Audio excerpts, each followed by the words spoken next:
ក្រសួងប្រៃសណីនិងទូរគមនាគមន៍បានចេញសារសូមឲ្យមានការប្រុងប្រយ័ត្នចំពោះឯកសារភ្ជាប់ក្នុង Telegram និងកម្មវិធីផ្ញើសារផ្សេងៗបច្ចុប្បន្ន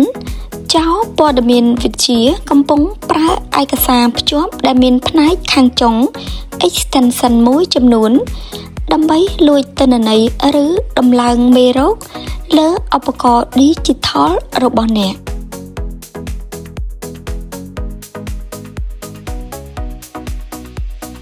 សូមកុំបើកឬចុចឬដំណើរការ Run ឯកសារដែលមានផ្នែកខាងចុង extension ដូចជា exe bat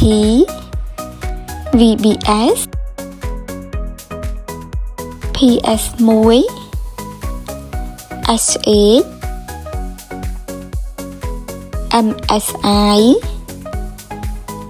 sco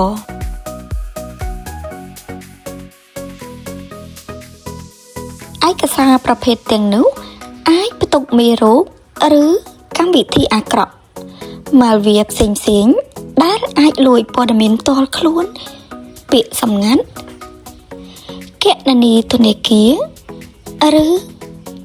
គ្រប់គ្រងឧបករណ៍របស់អ្នកពីចម្ងាយ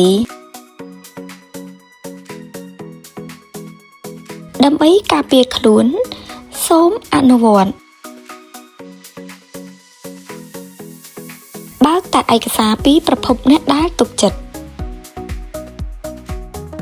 ពិនិត្យផ្នែកខាងចុង extension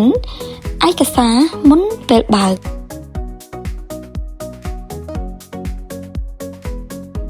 កុំចុច Run ឬ Install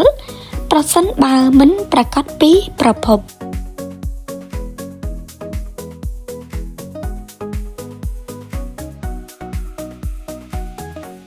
ប្រើកម្មវិធីការពារមេរោគនិងធ្វើបច្ចុប្បន្នភាពអាប់ដេតជាប្រចាំ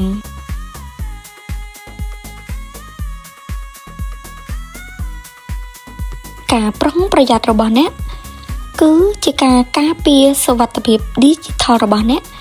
និងអង្គភាពរបស់អ្នក